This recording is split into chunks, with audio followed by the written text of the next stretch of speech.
Welcome back to another episode of Tassie Tips with thanks to Aero Bowls. We're going to talk about the gift that keeps on giving. It's always an issue coming through major events in Australia. It's foot faulting. And the reason it's become an issue is because a lot of people out there in internet land, they like to see a photo or they watch a video of their favourite players, whoever else it might be, and they see someone foot fault and they plaster it on the internet and it just goes off from there. Now, it is a pretty easy thing to see sometimes when there is a photograph of somebody foot faulting, and it's pretty clear what you should and shouldn't do according to the law. And when you try and compare it to other sports, and I think of cricket, you bowl a no ball or you get run out. If you're out by a centimetre or a millimetre, you're out, simple as that. Tennis, ball bounces out by a millimetre, it's out. Whereas lawn bowls, you get your bowl away 10 centimetres in front of the mat, maybe 20 centimetres away in front of the mat. Nothing happens. You put yourself in the shoes of the umpires and the officials. Very hard to adjudicate anything like that to begin with. And if you are an umpire and you feel as though something has happened, it's very difficult to probably stop the bowl, because a lot of these foot faults that are recorded and shown on the internet would be from weighted shots. Now, I don't feel as though I foot fault myself, and I've never seen a video or a photograph of myself foot faulting. No one's ever told me I've foot faulted, so I don't know the mental anguish that these people who get the finger pointed at go through. But these are the only people or losers in this argument, if that's what you want to say. I mean, they're not losers in regards to playing games. I mean, a lot of these people are state representatives, international representatives, and they've achieved at the highest level. But mentally, they're the ones that we're putting this anguish on when we point the finger and say, "Oi, you are over the line, you foot faulted." Now, why are we doing that? There's not a lot of point in trying to just point the finger and say, this person's foot faulted, that person's foot faulted. Mostly, the main thing we can do, and I'm a coach and I've done this before as well, if I've seen somebody foot faulting and it was a member at my club, I've taken some videos, and then in a quiet one-on-one time, I've sat down with them and I said, "Hey, have a look at this. This is a situation that I've seen from your delivery. Let's try and work on it and try and prevent it."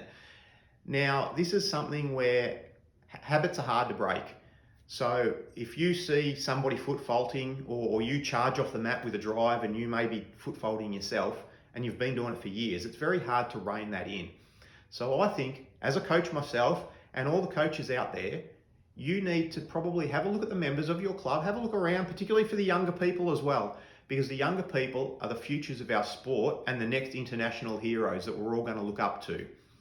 So if you see someone foot faulting, try and have a quiet moment with them and try and encourage them, or suggest some things. Hey, let's try and prevent this from happening, which may lead to anguish towards you as a player further down your career if you get to these live stream games or you get photographed and you're off the mat and the bowl's still in your hand. You don't want the finger pointed at you. And this is where I feel for those people who have those photographs taken. Look at technology now compared to 15 or 20 years ago. We can all go back, we can watch a game on Facebook or live streams or televisions, and we can freeze frame them, frame by frame, go forwards, go back. We can criticize, we can see when they let that bowl go and where their foot was and they were off the mat this far. 20 years ago, you couldn't do that. So these habits that have developed, they're very hard for these high profile players to break out of now. And I don't see any positives in the negative comments that come from foot faulting nowadays. All I can see is that hopefully the keyboard warriors out there and the coaches as well can have a look at their younger players, the future generation champions of our sport, and if you see any issues, try and address them with the player one-on-one and see if there's anything you can do to help that player eliminate a potential foot fault and have to go through all this negative anguish further down their career once they start achieving beyond club level, which we're hoping that every younger player does moving through their careers. So if you're one of those keyboard warriors on Facebook that love to blast foot faulters, get out to your club. Do something positive about it rather than something negative with your keyboard. I'd be interested to read your comments. If you want to blast me, go for it. If you think I'm right in what I'm saying, yep, give us a thumbs up or give us some feedback as well. So thanks for Tassie Tips for this episode of, thanks to Aero Bowls for this episode of Tassie Tips. It's been a hot one. I'll see you on the green.